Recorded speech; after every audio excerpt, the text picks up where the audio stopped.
France 24, Joseph Kabila a prêté serment ce lundi. Le président sortant a été réélu avec près de 49% des suffrages. Un scrutin marqué par des fraudes. Le principal rival de Joseph Kabila, Étienne Tshisekedi, revendique également la victoire. Il a assuré qu'il prêterait serment ce vendredi. Alors, quelle légitimité aujourd'hui pour Joseph Kabila? La cohésion de la République démocratique du Congo est-elle menacée? On va en parler ce soir avec nos invités. Je vous les présente tout de suite. Lambert Mende, bonsoir monsieur. Vous êtes le ministre de la Communication et des Médias en RDC, en République démocratique du Congo. Dans la deuxième partie, nous serons avec Félix Tshisekedi, qui est membre du Parti de l'Union pour la démocratie et le progrès social, l'UPDS, et qui est le fils d'Étienne Tshisekedi. Alors Lambert Mende, tout de suite une question. Vous avez refusé ce soir de débattre avec lui face à face. Pourquoi ? Parce que c'est une question de dignité, parce que lorsque vous avez un parti politique dont le fondateur peut déclarer de notre président de la République qu'on le lui amène ligoté, je me demande bien ce qu'on peut faire d'un simple ministre comme moi. Donc il s'agit pour moi d'une position de principe. Je les considère comme des gens qui ont des méthodes que nous n'approuvons pas, plutôt à la limite du terrorisme, et je ne débat pas avec ces gens-là. Voilà, donc Félix Tshisekedi qui sera avec nous dans la deuxième partie de ce débat. Avec nous également sur ce plateau, Christophe Boisbouvier. Bonsoir Christophe. Oui, bonsoir, vous travaillez à Radio France Internationale, vous êtes un grand spécialiste de l'Afrique. Avec nous également Mathieu Mabin qui est grand reporter à France 24. Et Mathieu qui revient donc de Kinshasa où il a suivi pour nous cette élection présidentielle et ces législatives. Avant de commencer ce débat, on va justement partir à Kinshasa où on retrouve Kamanda Wakamanda Muzembe qui est le correspondant donc, de Radio France Internationale. Est-ce que vous pouvez nous expliquer comment s'est passée cette journée à Kinshasa où Joseph Kabila donc, prêtait serment? Kinshasa, on le rappelle, où l'on soutient majoritairement Étienne Tshisekedi. Il faut dire que la journée était calme, la ville était sous haute surveillance policière, mais les kabilistes ne se sont pas privés d'aller donc assister à la prestation de serment du président Joseph Kabila. Et après cette prestation de serment, des réjouissances populaires ont été organisées en plusieurs endroits de Kinshasa. Il y a par exemple des ressortissants de Kabambare, comté d'origine de la mère du président Kabila, qui se sont retrouvés autour de la présidente donc, de la fondation Jafari pour célébrer l'événement. On peut dire quand même que la ville n'a pas connu beaucoup de turbulences aujourd'hui. C'est une journée tout à fait calme. Mais ce soir, la police a dispersé, donc a délogé les femmes de l'UDPS ou les femmes de l'opposition qui avaient décidé d'organiser un sit-in devant l'ambassade des États-Unis. Ces femmes réclamaient le soutien des États-Unis au candidat Étienne Tshisekedi qui s'est autoproclamé président de la République et donc parce qu'ayant estimé que c'est lui qui a gagné, qui a remporté les élections. Je peux dire que jusqu'en ce moment, la ville ne connaît pas d'autre ambiance que la fête que les kabilistes organisent là où on peut bien les trouver. Merci beaucoup Kamanda Wakamanda Muzembe avec nous en direct de Kinshasa. Alors Lambert Mende, tout d'abord ma première question, est-ce que vous reconnaissez que l'élection de Joseph Kabila est contestée et contestable aujourd'hui? L'élection de Joseph Kabila n'est contestée par personne, je m'étonne que vous disiez cela. Nous savons qu'il y a eu des dysfonctionnements, on a parlé d'irrégularité, mais tous les observateurs qui disent cela ne remettent nullement en cause. Ils disent que ces irrégularités ne sont pas de nature à remettre en cause l'ordre de proclamation, c'est-à-dire la victoire de Joseph Kabila. Je pense qu'on a vite fait de passer du constat d'irrégularité au fait que l'on contesterait l'élection de Kabila. Personne, même pas le centre Carter, ne conteste l'élection de Kabila, la victoire de Kabila. Alors, il y a quand même des zones où cette élection a été particulièrement contestée. Je pense notamment au Katanga, où dans certains bureaux de vote, Joseph Kabila a remporté 100% des suffrages. Est-ce qu'on peut imaginer, parce que même le président Kabila a fait part d'irrégularités, que l'élection puisse être rejouée dans certaines circonscriptions? Ce n'est pas de cela qu'il parlait. Les 100% au Katanga sont tout à fait explicables dans la mesure où, pour des raisons justement de dysfonctionnement, la Commission a, en dernière minute, autorisé ses représentants au niveau local à accepter de faire voter quiconque détenait une carte d'électeur, mais se trouvait trop loin du lieu où son nom était repris. Il y a des gens qui devaient faire 60 km et ce fait a fait qu'on ouvrait des listes supplémentaires qui devaient être vérifiées et vous pouviez trouver des dépassements de 110, 115% sans qu'il y ait eu fraude. Donc pas question de refaire l'élection dans certaines circonscriptions où des fraudes ont été reconnues. Hein. La décision de refaire des élections ne peut être prise que par le juge du contentieux électoral, la Cour suprême de justice. Or, malheureusement, personne, pas même M. Tshisekedi, n'a pensé à articuler une revendication devant le juge du contentieux électoral. Comme le juge ne peut pas se saisir, le juge est saisi, le juge a tranché sur les pièces qu'il avait à sa disposition, c'est-à-dire un dossier vide, et a donc confirmé les résultats de la CENI. Christophe Boisbouvier, comment Joseph Kabila va faire pour gouverner alors que sa légitimité est aujourd'hui contestée? Est-ce que ça va être difficile pour lui? Et est-ce qu'on peut dire que sa légitimité est contestée? Je crois que ça dépend.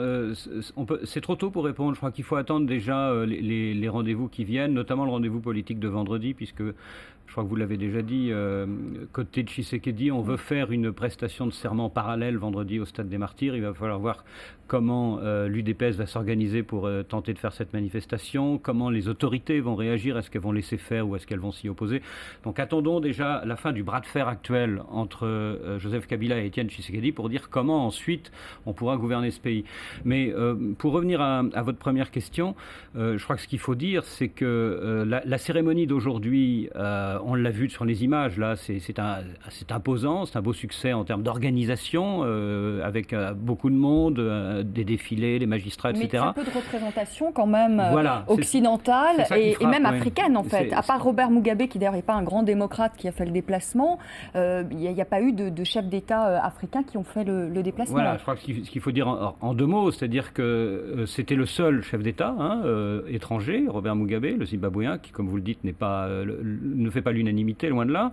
Il y avait beaucoup moins de chefs d'État, par exemple, que le 30 juin 2010 pour le 50e anniversaire de l'indépendance du Congo. Les Belges qui avaient envisagé un moment d'envoyer leur ministre des Affaires étrangères y ont renoncé. Pourquoi? Parce que, comme tous les autres pays occidentaux, ils sont frappés par le nombre d'irrégularités graves, comme disent les Américains et les Français, qui ont été relevées pendant le scrutin par un certain nombre d'observateurs. Alors j'aurais justement, Lambert Mende, que vous réagissiez à ce que disait Christophe Boisbouvier. En effet, Étienne Tshisekedi va prêter serment ce vendredi. Il y a une prestation de serment qui est prévue à Kinshasa. Qu'est-ce que vous allez faire? Est-ce que vous allez empêcher cette prestation de serment? Nous avons considéré cela comme une blague de M. Tshisekedi. Il ne prêtera pas serment.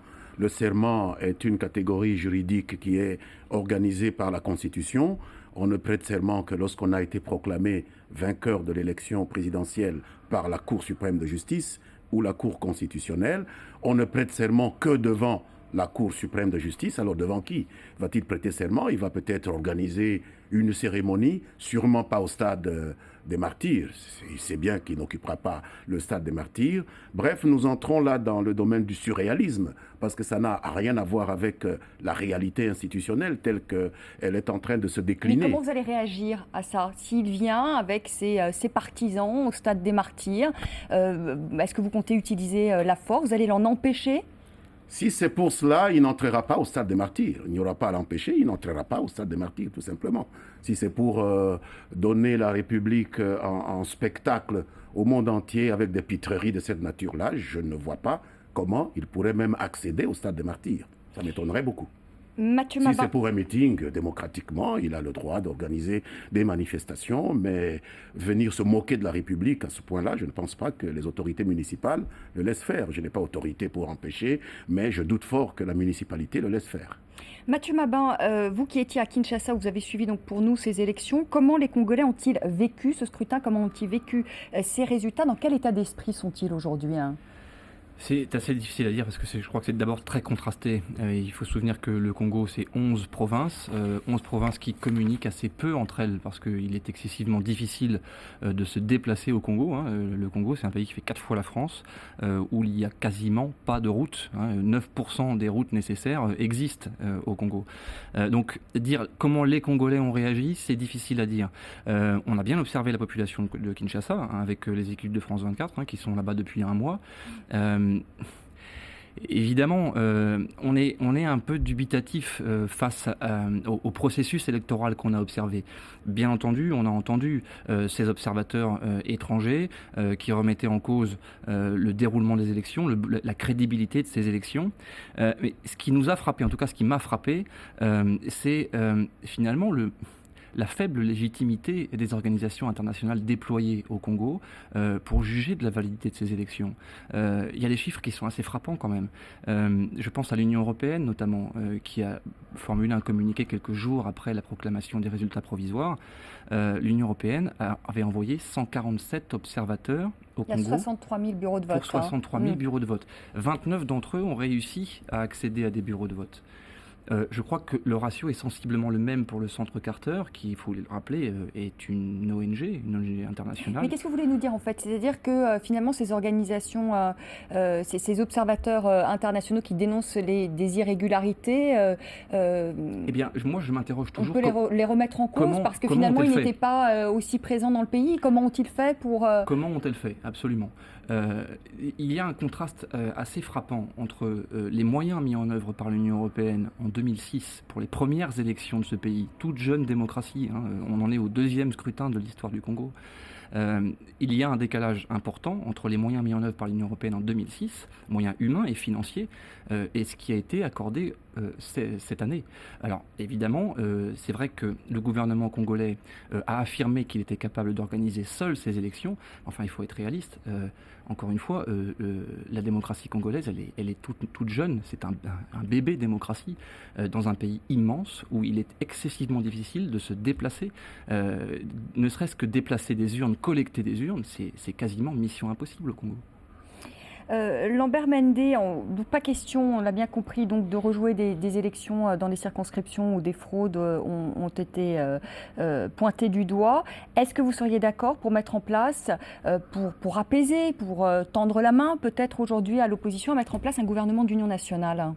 Je voudrais que vous fassiez attention à ce que vient de dire le correspondant de France 24. Je sais que la Fondation Carter a fait un travail assez remarquable. Elle a visité 300 bureaux. Et je sais que les observations qu'elle a faites sont probablement véridiques pour les 300 bureaux. Mais partir de 300 bureaux pour généraliser sur 63 000 bureaux, nous disons que c'est un peu excessif. Et donc les moyens n'ont pas été effectivement à la hauteur. Et pour revenir à la dernière partie de son intervention, nous avions convenu avec nos partenaires de la communauté internationale que nous mettrions 60% du budget électoral à disposition et eux 40%. En fin de compte, nous avons mis plus de 90% et nous avons reçu effectivement quelque chose comme 10%. Et je comprends que leur intervention ait été si peu significative. Aussi, on peut s'étonner du caractère général des conclusions qu'ils nous assènent, comme quoi tout a été négatif. Tout n'a pas été négatif. Nous savons qu'on pouvait faire mieux, mais tout n'a pas été négatif. Tout n'a pas été négatif. Christophe Boisbouvier, est-ce qu'on peut remettre en cause les conclusions de ces observateurs internationaux, comme le dit Mathieu Mabin ou comme le dit Lambert Mende? C'est vrai qu'il y a un manque d'intérêt de la communauté internationale pour ce pays. C'est vrai qu'il y a moins d'argent et d'observateurs qui ont été mis sur ces élections que lors des précédentes de 2006. Mais ce que disent Carter et l'Union européenne, c'est pas inintéressant quand c'est rapide, c'est facile à lire, c'est des communiqués de 2-3 pages.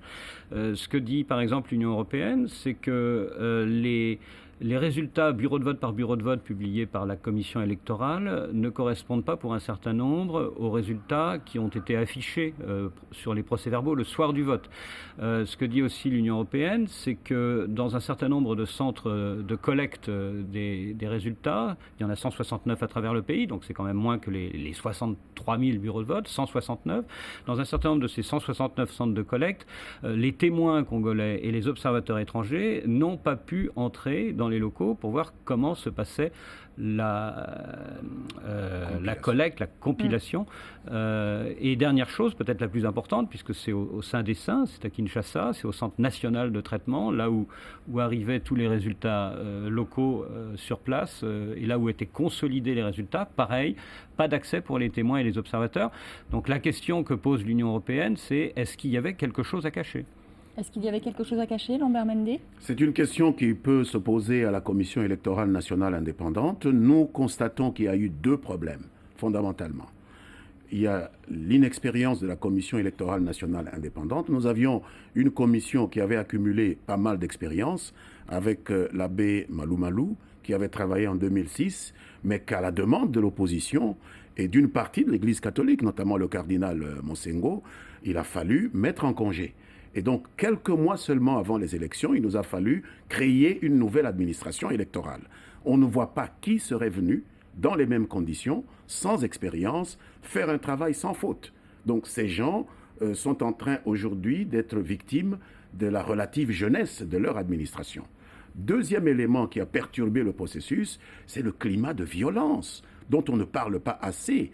J'ai lu une interview du professeur Jean-Claude Willam, un universitaire belge très respecté, qui insiste sur le silence que l'on fait par rapport aux violences provoquées par l'opposition et qui ont provoqué plus de 7 morts entre Mbuji-Mayi, Kananga et Kinshasa et dont personne ne parle. Cette atmosphère de violence n'a pas permis que certains bureaux puissent faire aboutir même les bulletins de vote dans les centres de compilation, d'où les 1 300 000 votes qui ont disparu du fait des violences. Donc, c'est les deux éléments qui, à mon avis, justifient plus que les fraudes qui peuvent exister, mais plus que les fraudes, ce sont ces éléments-là qui sont constitutifs des irrégularités dont on parle et qui ont été réelles à certains endroits. Christophe Boisbouvier, les violences ont été aussi à l'origine de ces problèmes, des violences peut-être qui ne viennent pas d'ailleurs que du camp de M. Tshisekedi. Oui, il y a violence, il y a pression, il y a intimidation. Il y a eu en effet, comme le dit Monsieur le ministre Lambert Mende, il y a eu des violences dans les fiefs d'Étienne Tshisekedi, dans le Kasaï,